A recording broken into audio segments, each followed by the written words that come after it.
न्यायमूर्तीचा आभार मानलं पाहिजे, कारण राजकीय देशापुढेच आमच्यावर तशी प्रशासकीय कारवाई केलेली होती. आता ही जाणून बुजून सत्ता महाविकास आघाडीची आहे म्हणून या सगळ्यांनी मिळून आम्हाला विरोध करायचा प्रयत्न मनापासून केला, पण ती न्यायालयानं मान्य केलं नाही, आमच्यापासून निकाल दिला.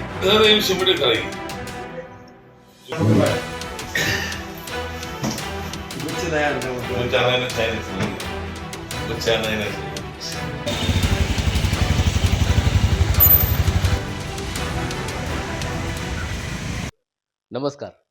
सांगली कृषी उत्पन्न बाजार समितीचं त्रिभाजन करण्याचा निर्णय काही दिवसांपूर्वी शासनाच्या वतीनं घेण्यात आलेला होता.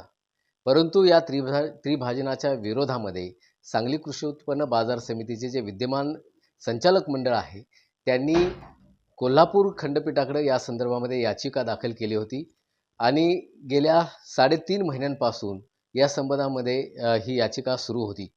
कालच या कोल्हापूर उच्च न्यायालयाच्या खंडपीठानं निर्णय दिलेला आहे की हे त्रिभाजन करण्याचा जो निर्णय आहे तो रद्द करण्याचा आल्याचं या खंडपीठानं सांगितलेलं होतं.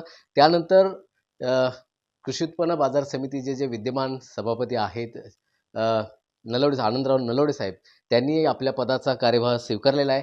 आपल्याबरोबर ते आता आहेत, आपण त्यांच्याशी बोलूया. काय सांगाल, कारण परवा झालेला जो निर्णय होता त्याच्यानंतर पुन्हा खंडपीठानं आता तुमच्या बाजूने निर्णय दिलेला आहे? एक तर मनापासून पहिला न्यायमूर्तीचा आभार मानलं पाहिजे, कारण राजकीय देशापुढेच आमच्यावर तशी प्रशासकीय कारवाई केलेली होती. कारण एक तर आम्हाला ग्रामपंचायत सदस्य, सोसायटी सदस्य, व्यापारी प्रतिनिधी, हमाल प्रतिनिधी जिने आम्हाला निवडून देऊन संचालक मंडळाला काम करण्याची संधी दिली होती. आमची 3 वर्ष पूर्ण झाल्याबरोबर शासनानं त्रिभाजनाचा आदेश काढला. आदेश काढल्यामुळे डायरेक्ट प्रशासकाची नेमणूक केली. आम्हाला विचारांना विश्वास घेतलेला, आम्हाला सल्ला बसलेला काहीच नाही. त्या विरोधात आम्ही हायकोर्टात खंडपीठाला कोल्हापूरला गेलो. तर आम्ही याचिका दाखल केल्या. त्या शेतकरी संघटनेची याचिका होती, सोसायटी संचालक, ग्रामपंचायत सदस्य आणि संचालक मंडळ अशा आम्ही 4 याचिका त्या दाखल केलेल्या होत्या. तर 4 याचिकेच्या दाखल केल्या असताना 7-8-10 केसेस झाल्या. 10 दिवस चाललं आमचं. पण बऱ्यापैकी चांगले हिअरिंग होऊन सरकारी वकील होते, चेंबर ऑफ कॉमर्सचे वकील होते, आमचे वकील होते. आमचे वकील उमेश मानकावरी साहेब, सुरेंद्र शाह आणि श्रीनिवास पटवर्धन, गणपवली साहेब. मग आमच्या वकिलांनी आम्हाला चांगलं सहकार्य केलं. शासनाचे वकील तळेकर होते, त्यांनी चांगलं म्हणजे मुद्दे मांडले. पण कोर्टानं 44 कलमाच्या आधार घेऊन जे आमच्यावर केलं होतं ती चुकीचं आहे. की कोर्टानं पटवून दिलं त्यांना, तुमची ऑर्डर विड्रॉ करायला सांगितलं, पण ते काही सरकार वगैरे तयार झाले नाहीत. त्यामुळे काल कोर्टानं आम्हाला आदेश दिलेला आहे. त्यात सस्पेंड साहेब होते, तोवानी भरपूर वेळ दिला, चांगलं हिअरिंग भरपूर. मग काल जवळजवळ 1.5 तास झालं, परवाशी 2.5 तास चाललं होतं. एवढा वेळ देऊन सगळ्यांचे म्हणणं ऐकून योग्य तो निर्णय दिला. परत काम करायला आम्हाला संधी मिळालेली आहे. काय सांगाल, कारण जतचे आमदार असतील, सांगली विधानसभेचे आमदार असतील, यांनी खूप उचल खाल्ली होती की याचं त्रिभाजन झालं पाहिजे. काय नक्की राजकीय आकसापोटी झालेली होती? हो, 100% राजकीय आकसापोटी झालेला आहे. कारण कसं आहे, कवठेमहांकाळ जतची परिस्थिती तर तुम्ही बघितली, मार्केट कमिटी प्रॉपर्टी चांगली मार्केट कमिटीचीच आहे. तिथं उत्पन्न फार कमी आहे. उत्पन्न कमी आहे किंवा दुष्काळी तालुके आहेत म्हणून वसंतदादांनी ज्याला स्थापन केली मार्केट कमिटी, तो उद्देश तो होता की 2 तालुके दुष्काळी आहेत ते आपल्यावर घेऊन जावं, म्हणून त्यांचा विकास व्हावा, ते आपल्यावर व्हावीत, ह्या उद्देशाने केलेलं होतं.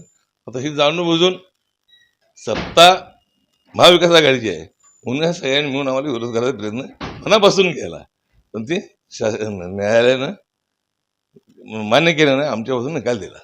आता काय भूमिका पुढची असणार आहे? कारण 1 महिन्याचा कालावधी तुम्हाला न्यायालयाने दिलेला आहे, त्याच्यानंतर पुन्हा सुनावणी सांगितलेली आहे. 1 महिन्यात सुनावणी घ्यायचा विषय नाही तो.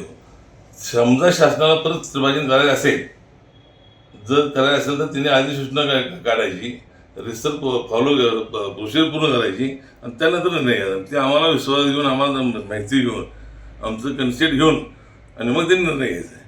नसेल परत आम्ही हायकोर्टाने जाणार आहे. त्याला काही थांबून चालणार नाही.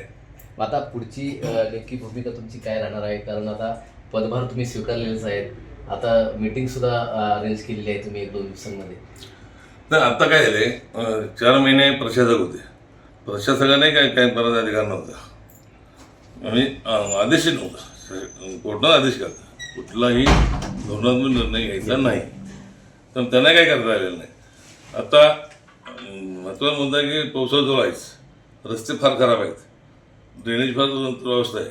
पहिला ती व्यापाऱ्यांना हात द्यायला, शेतकऱ्यांना हात द्यायला, जायला वाहनांचा त्रास होऊ नये, त्या म्हणून जेवढं विकास कामं चांगली करता येतील तेवढं सर्व संचालकाच्या मंडळाच्या सगळ्यात आम्ही पूर्ण करण्याचा प्रयत्न करू.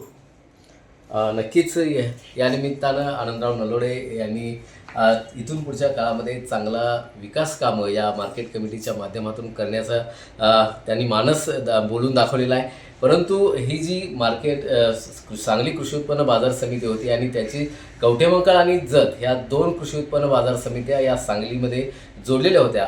कारण हे दोन्ही हे दुष्काळी तालुके आहेत, जत आणि कवठेमंकाळ, आणि उत्पन्न तसं बघायला गेलं तर थोड्या प्रमाणात होतं आहे आणि त्यामुळं सांगली कृषी उत्पन्न बाजार समिती त्या मानानं मोठी आणि इतर सर्व ठिकाणचे लोक, इथं शेतकऱ्यांचा माल सांगली कृषी उत्पन्न बाजार समितीमध्ये येत असतो आणि त्यालाच या दोन्ही कृषी उत्पन्न बाजार समित्या जोडल्यानं त्याही शेतकऱ्यांना फायदा होईल हा एकमेव उद्देश डोळ्यासमोर ठेवून महाराष्ट्राचे माजी मुख्यमंत्री वसंतदादा पाटील यांनी हा निर्णय घेतलेला होता. परंतु राजकीय आक्षापोटी, राजकीय द्वेषापोटी हा निर्णय जे आता सत्तेतले जे काही आमदार असतील, अनेक पदाधिकारी असतील, नेते असतील, त्यांनी केवळ आणि केवळ राजकीय आकस मनामध्ये ठेवून हे त्रिभाजनाची भूमिका मांडलेली होती आणि त्याला आता खऱ्या अर्थानं कोल्हापूर खंडपीठानं खऱ्या अर्थानं चपराक दिलेली आहे असं म्हणायला हरकत नाही. मोहन राजमाने, नवराष्ट्र न्यूज, सांगली.